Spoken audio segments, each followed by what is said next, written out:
Ethiopia's desert, the hottest place on the planet, cracking at the crust, sinking deeper beneath the Earth's surface.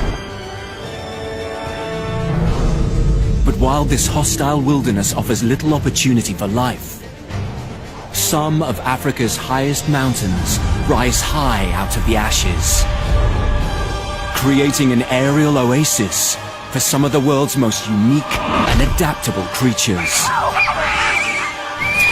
This is a land of extremes. This is Ethiopia.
Landlocked and surrounded by 5 countries, Ethiopia is one of East Africa's forgotten lands.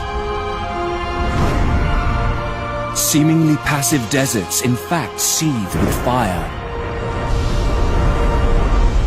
And cloud-piercing peaks shield a secret Eden of canyons and cliff tops teeming with life. This fertile wilderness is a haven for a whole host of specialist hunters who have adapted and perfected unique strategies in order to survive.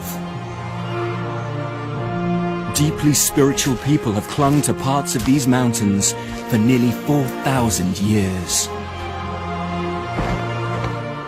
And the highlands are also the final retreat for one of Africa's most isolated primates.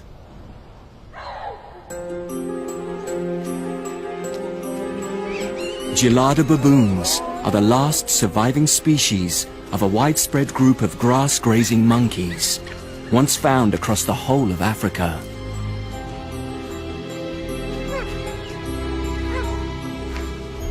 Their relatives began disappearing around 1 million years ago, when the African climate started to warm, and edible grasses began growing only at higher altitudes. Geladas either moved to where there was food or starved. But as people also capitalize on the highlands' fertile soil, Ethiopia's geladas may be about to face the battle of all battles in order to survive. Despite the rich offerings of their mountainous home, could this really be the geladas' last stand?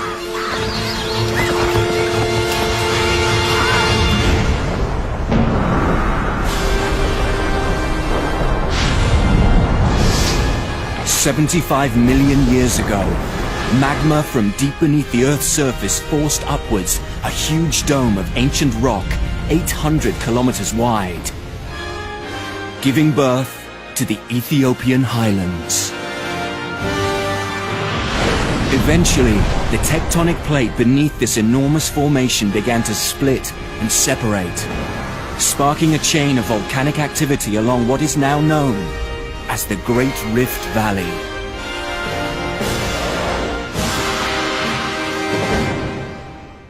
Today, 30 million years later, the Earth's crust along Ethiopia's rift is still being pulled apart at a rate of 1.5 centimeters a year.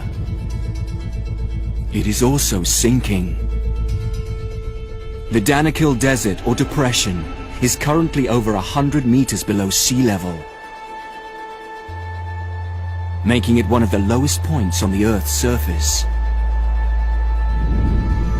The Danakil is also the hottest place on the planet. The average annual temperature is 34 degrees centigrade, with mercury levels frequently rising above 50. And with just 200 millimeters falling each year, rain is a rare event. Sulfur-spattered hot springs bubble away, heated by boiling lava deep beneath the Earth's surface. Lunar-like conical vents continuously let off steam.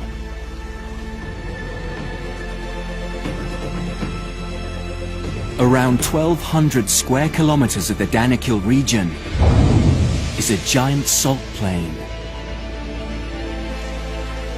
Mineral-rich waters flowing into the depression are quickly evaporated, trapping the residue. Over millennia, this has laid down salt layers over 2 kilometers thick in places. But crowning these hostile lowlands is Erta Ale, a continually active volcano containing the world's only permanent lava lake.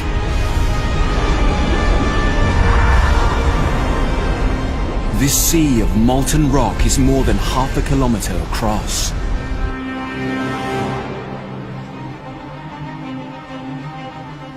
Erta Ale offers a modern-day glimpse into the formidable forces that so long ago pushed up the enormous ancient rocks to create Ethiopia's highland wonder.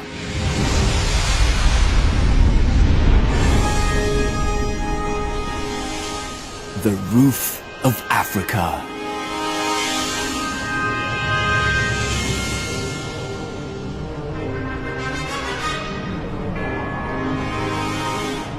Rising 4,500 meters above the Danakil Depression. This mountainous region forms the largest continuous area of its altitude in the whole of Africa. Little of its surface falls below 1,500 meters.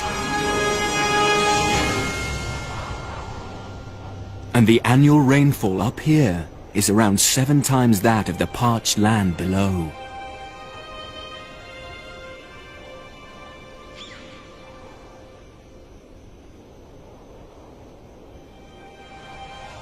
In contrast to the Danakil Inferno, these temperate grass-covered hills witness snow and ice on their highest points. Night temperatures often fall below freezing. Despite the evening chill, Ethiopia's Simien Mountains provide the perfect home to one of Africa's most unusual grazing mammals.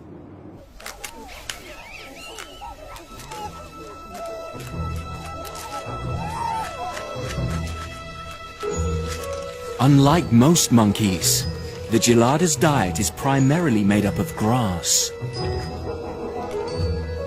Because a handful of these green blades contains a relatively small amount of energy, geladas spend around 60% of their waking hours cropping the plains. Unusually large molar teeth enable them to grind out the nutrients of each blade. Feeding is a sitting-down affair. Opposable thumbs along with a short index finger allow for a precise tweezer grip. Perfect for plucking grasses close to the root. With herds numbering up to 600 individuals, the highlands' grassy plateaus are in no time stripped short.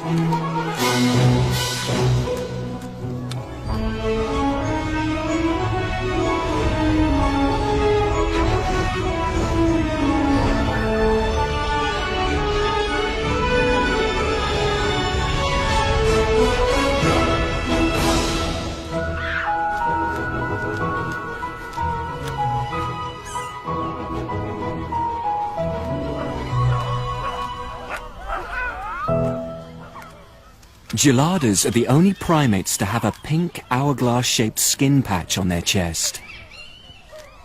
As well as adding to their distinctive looks, it has a more important use. In other baboon societies, the female's bottom changes appearance, signaling she's ready to mate. But because geladas spend so much of their time sitting down, it's their chest patch that blisters and becomes brighter in color whenever they're fertile.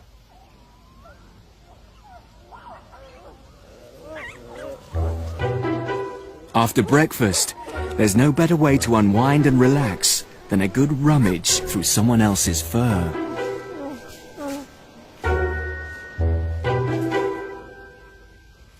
This adult male gelada is about the size of a large domestic dog.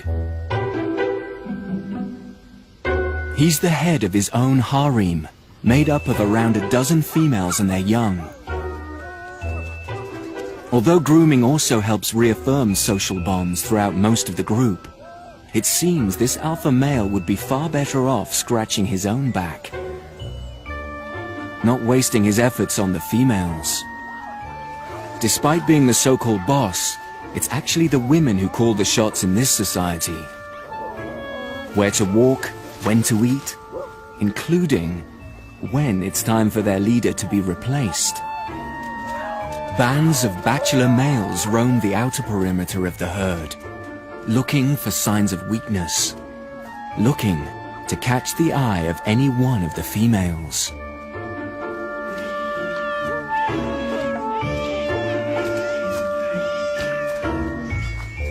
This particular alpha male may soon be forced to prove his worth. As night draws in, the herd head to the safety of the hollows in the cliff face.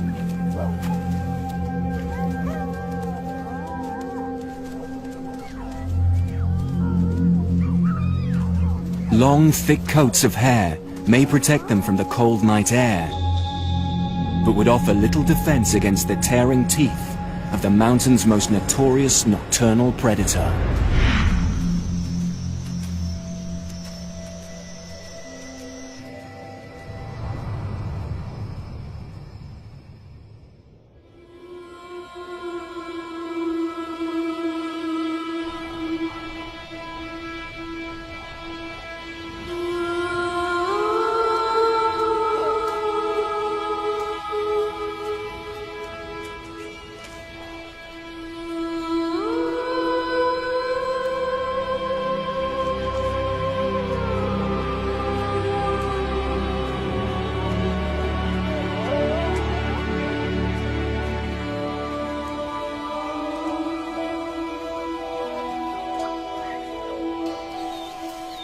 While many of Ethiopia's larger predators rest throughout the day, one particular pack of highland hunters is just waking up.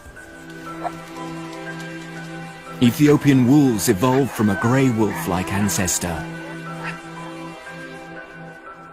making the journey from Asia to North Africa as recently as 100,000 years ago. Also known as the simian fox or simian jackal, they are similar in size and appearance to the European red fox. Packs contain up to 13 individuals.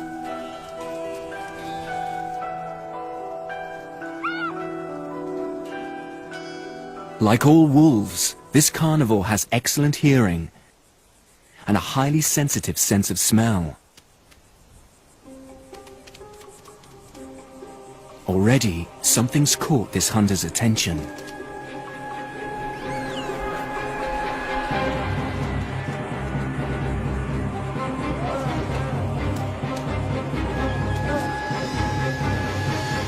But unlike their pack-hunting cousins, Ethiopian wolves have modified their hunting strategy. They choose to hunt alone on the open grasslands, splitting up from their groups to track down their prey. The hunter freezes. Silence is key to avoid alerting its victim. keeping a low profile. It closes in. This stalking strategy can last just a few seconds, or sometimes up to an hour. Fortunately, geladas aren't on this predator's menu. Its eyes are focused on a much smaller meal. Success. Ethiopian wolves are the ultimate rat catchers.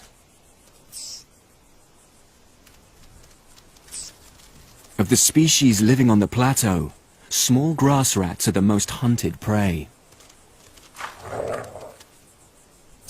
Over 95% of the wolves' diet is made up of rodents. With the hunting mission over, the individuals regroup and return to camp. Young, hungry and impatient mouths demand their share of breakfast. While some pups still rely on regurgitated catch, other members of the pack prefer their meals intact. Although it appears some youngsters want the best of both worlds. Like geladas, these extraordinary wolves are unique to Ethiopia's highlands. But there's another species that's also made these dramatic mountains its exclusive home. This creature has nerves of steel.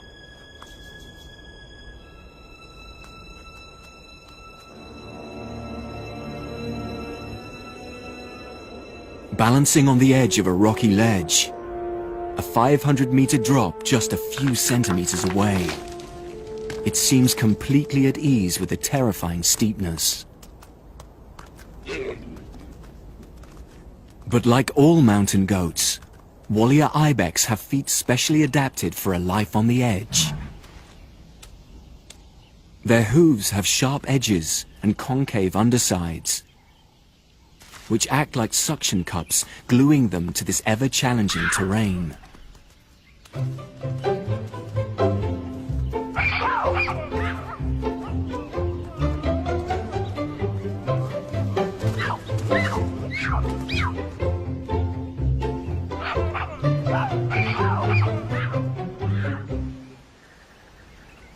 Even climbing trees to reach a meal proves effortless. Despite sharing the same habitat with gelada baboons, these ibex have more diverse feeding habits. Along with grasses and ferns, old man's beard lichen growing among the trees is a particular favorite.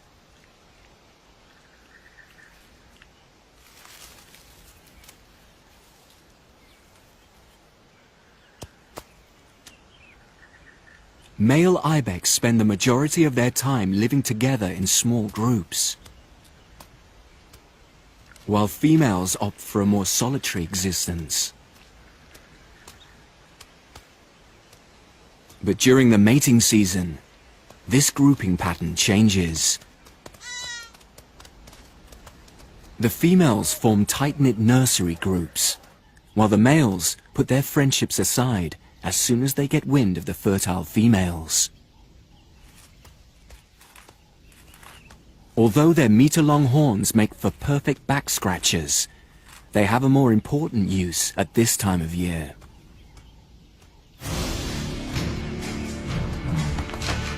Known as rutting, this clashing of heads is what sorts out the men from the boys.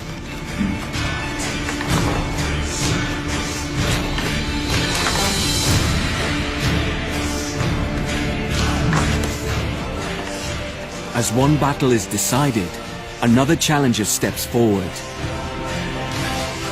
It can be a drawn-out war lasting several weeks.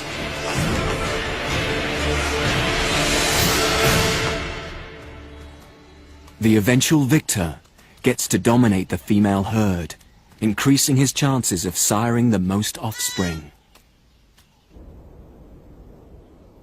Although Ethiopia's highlands provide the perfect refuge for many creatures, There's another mammal that has also risen to the challenge of surviving here.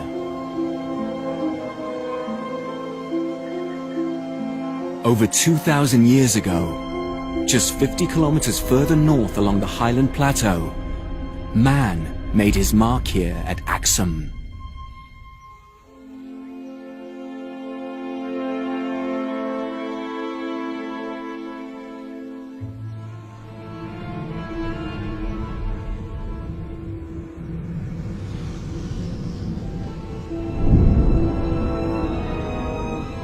These obelisks crown the tombs of Ethiopia's ancient royal rulers, who chose this region as their political and religious capital around 3,000 years ago.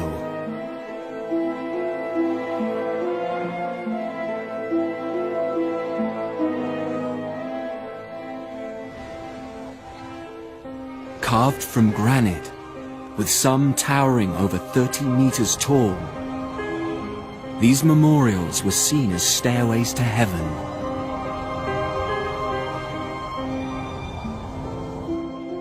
In the same mountainous district, a series of caves lie hidden amongst the landscape. For centuries, they have been the destination for thousands of steely-nerved pilgrims.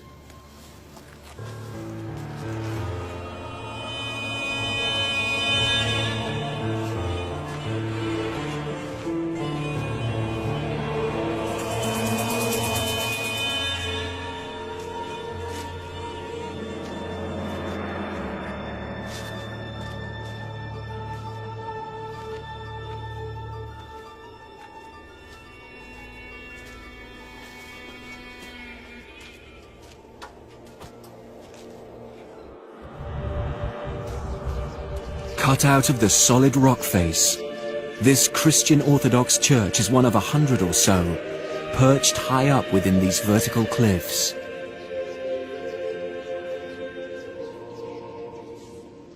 Adorned with medieval murals, for over 1,000 years these holy hideaways have allowed their congregations to participate in peaceful prayer and spiritual ritual.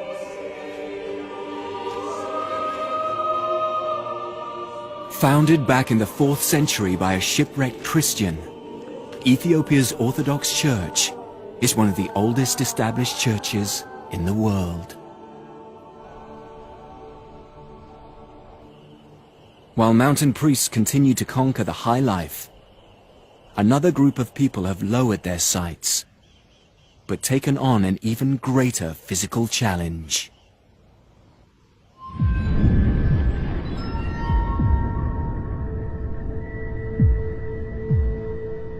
In Ethiopia's hostile Danakil Depression, the shimmering 50-degree heat reveals what appears to be a mirage of life. But this is no illusion. These are the Afar, one of the toughest tribes on the planet.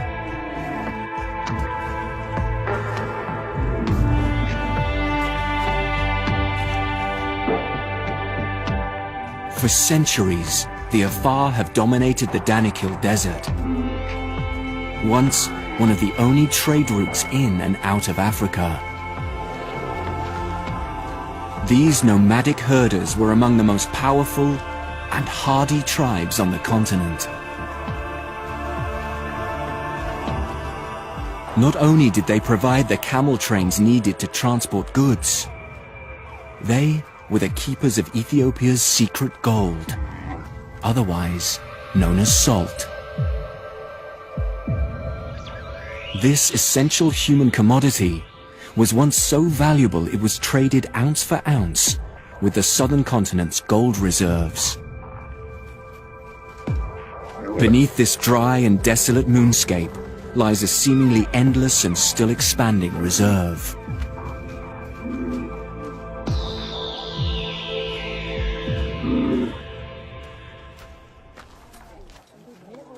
Although not quite as valuable today in monetary terms, the Afar still guard and defend this territory with all their might. Harvesting the salt is a team effort, divided into 3 separate roles. Breakers dig and lever up the salt layers before the masons shape each brick. This is a fine art. Each block turns out to be virtually identical to the next. Packers and loaders ensure the blocks are securely fastened and balanced on the camels' backs. Each animal can carry up to 24 blocks, a load of around 170 kilograms. The Afar alternate the locations where they mine. Holes left by removing the salt slabs will quickly fill up with salty water. The intense sun then evaporates the liquid, leaving behind layers of fresh salt crystals. This way, the harvested section of plain replenishes itself time and time again.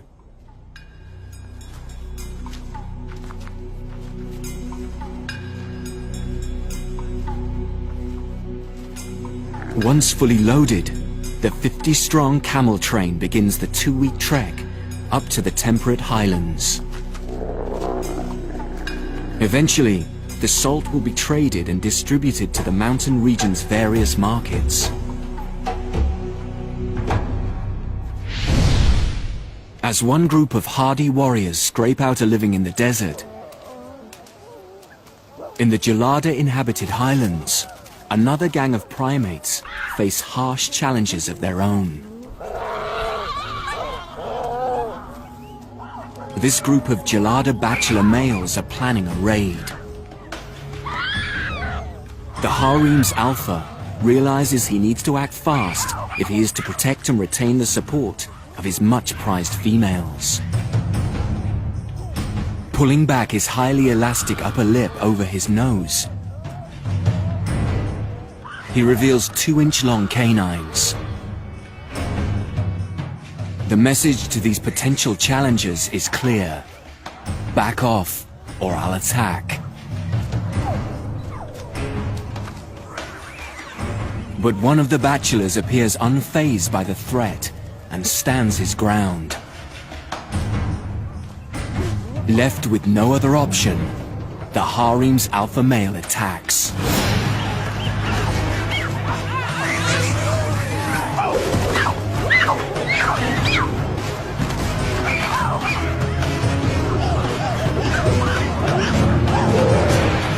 But this time, the harem leader has met his match.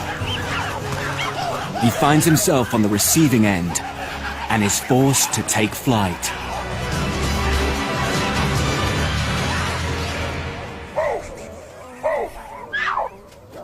With badly bruised pride, the alpha male attempts to rejoin his group.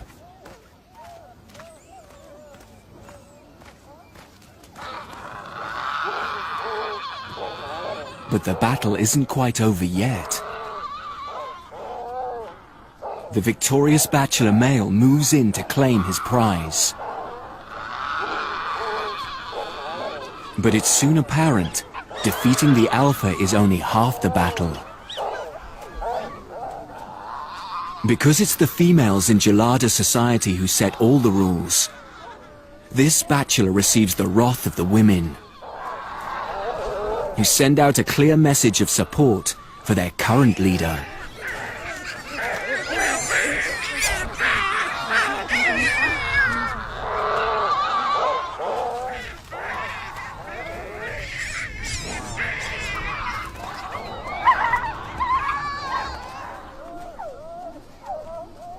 Although today the alpha has the backing of the females, it won't be long until he falls out of favor and the harem welcomes a new challenger chasing the top job.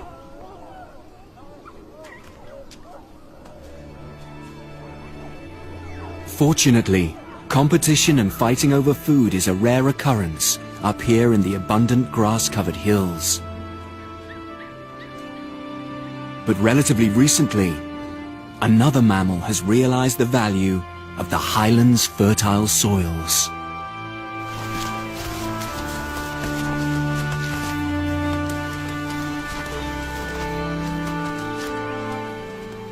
Perched on the lower ledges of this mountain kingdom are the Amhara, farmers whose lives depend on a crop that is as old as the hills. Teff. This humble wheat is the ancestor from which varieties such as millet have since been cultivated, and is an integral part of Amhara society. Teff seeds are so small, a single handful is enough to sow an entire field. While men work the terraces, it is the women of the village who turn the grain's chalky flour into large leathery pancakes. These flatbreads, known as injera, are unique to Ethiopia. Teff is milled into powder, then mixed with water, yeast, and a small quantity of flours. The base touching the hot iron pan or mitad turns out perfectly flat pancakes, while tiny bubbles create an upper side containing hundreds of mini craters. This porous surface makes injera the perfect bread to scoop up sauces and other traditional dishes.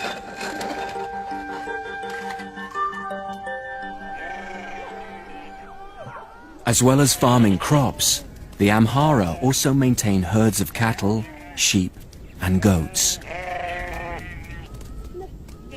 These highlands are the perfect grazing territory, and despite greatly outnumbered by the region's grass-picking primates, these four-hoofed herbivores are welcomed into the fold.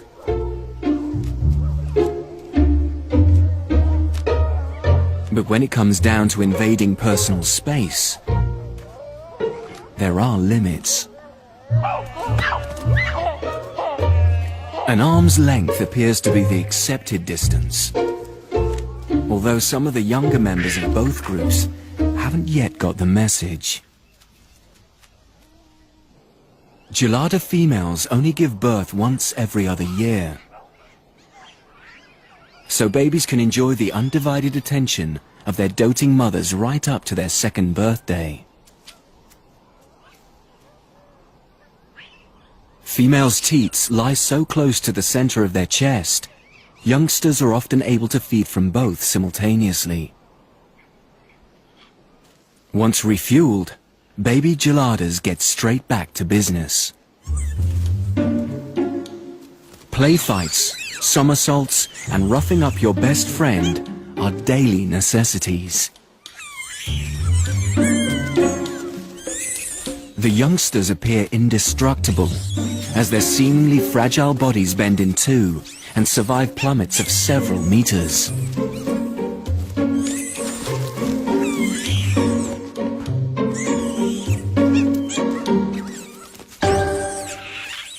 But the peaceful scene may soon be about to come to an unsavory end. Geladas and Amhara people share an ongoing territorial battle.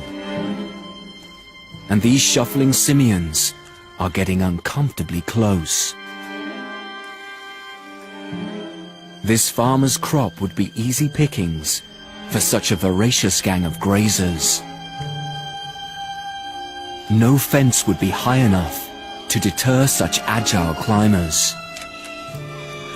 The teff from these fields is an important source of income, so the farmers have no option but to defend their land.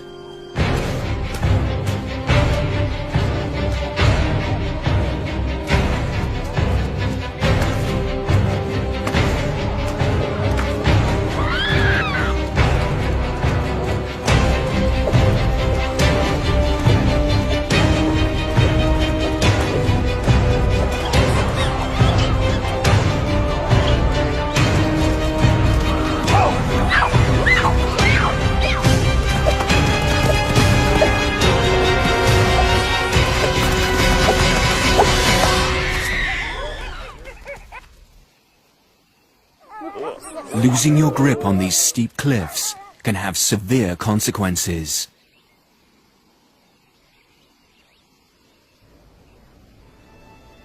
Living the high life comes with many benefits. But the further you climb, the greater the fall. As the morning thermals begin to rise, an ominous silhouette circles above.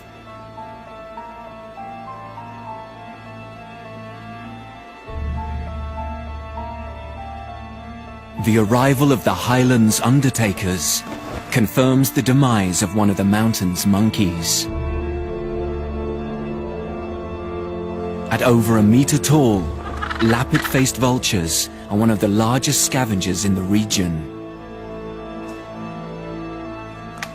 It dominates all other birds when feeding. The carcass is quickly stripped clean, as other airborne freeloaders get wind of the meal.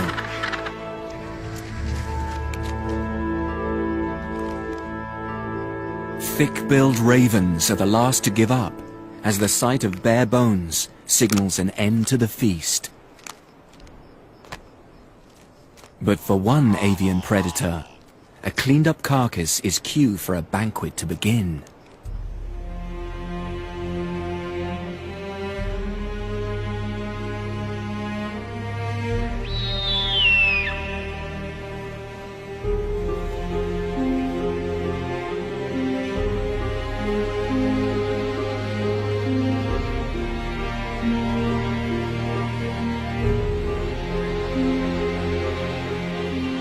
The Lammergeier vulture is unique. With a wingspan tipping 3 meters, it's one of the world's largest birds of prey. It's also the only creature on the planet with a bone-dominated diet. A highly acidic stomach enables it to digest entire bones overnight. Although even for this giant, there are limits to the portion size it can swallow. But for the Lammergeier, the bigger the bone, the better, as it has developed a remarkable strategy to consume these oversized chunks.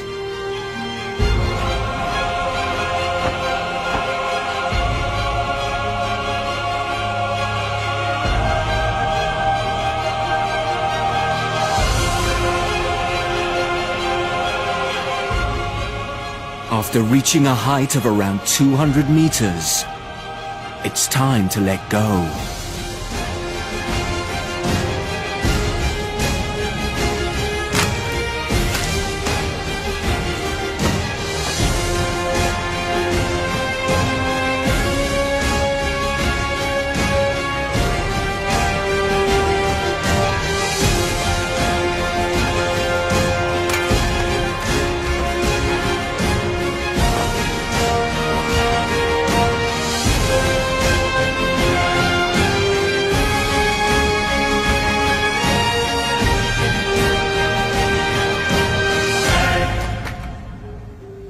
This bone-breaking action can be repeated up to 30 times, until the fragments are small enough to digest.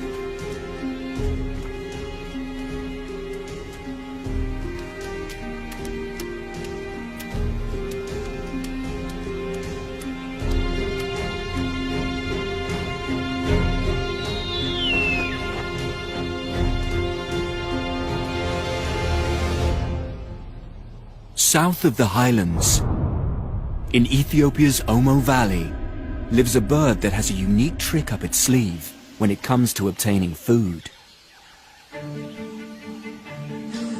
This species is being followed. Each time it bounds from tree to tree, a series of shrills and calls seem to advertise its new location.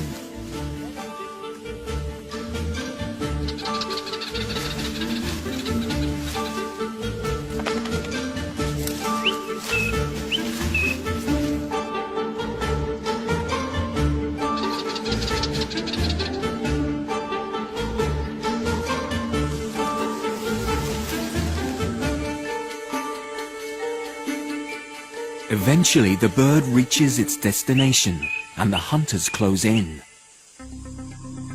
Which is exactly what this greater honey guide intended. These Suri tribesmen are after one thing, and this bird has led them directly to it. But between this trio of trackers and the prize lies several hundred sting-wielding bees.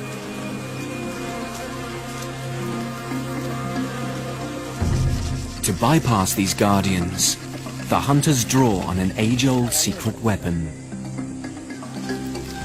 As soon as bees sense their hive is under attack, they release a pheromone which acts as an alarm odor. This initiates a response from the entire swarm, who instantly set about attacking the intruder.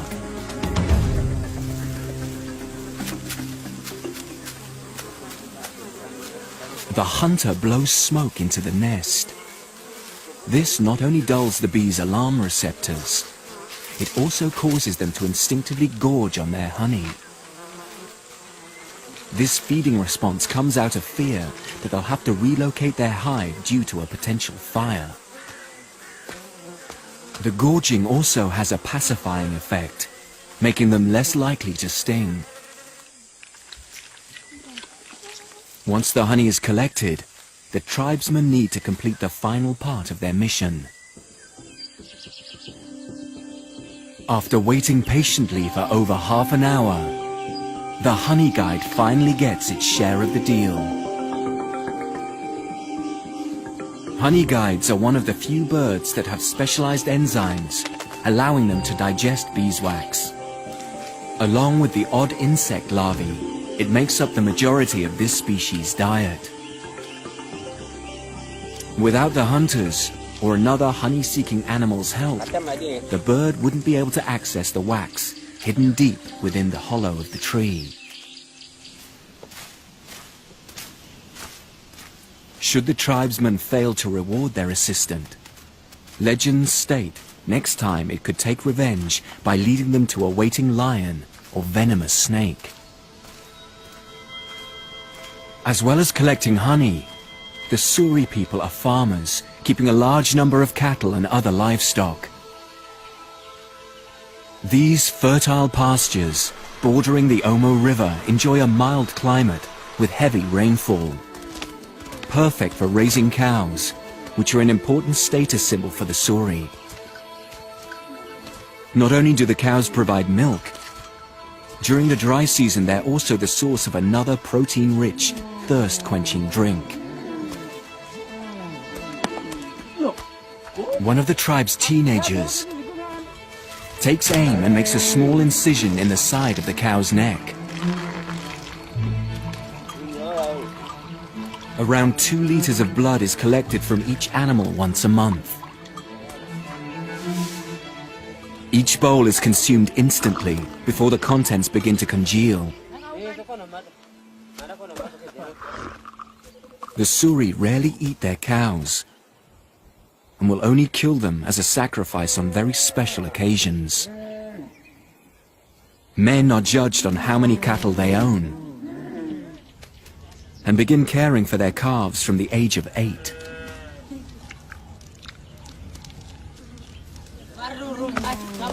The average male owns around 40 cows, which presents a small challenge, as they're not allowed to marry until they own 60.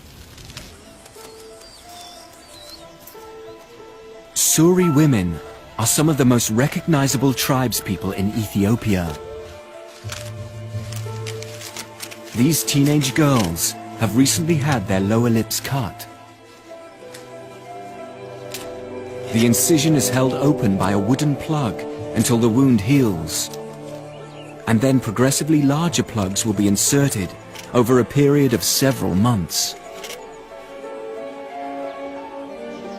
How far the girls stretch their lips is up to them.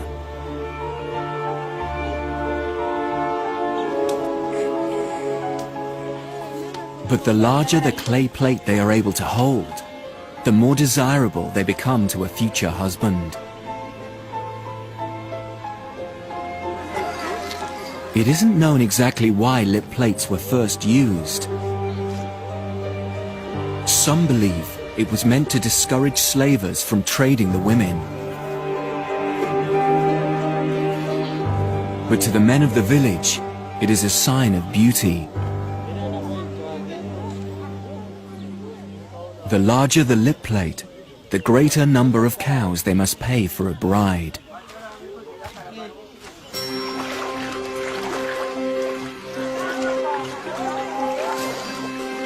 As well as offering an ideal environment for agriculture, the Omo Valley also provides another source of income for the Suri tribe. These nearby streams reveal a luxurious legacy of Ethiopia's volcanic past.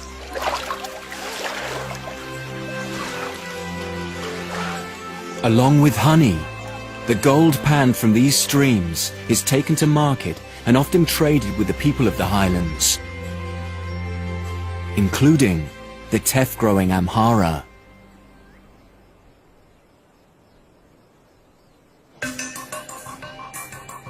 In the foothills of the highlands, it's market day.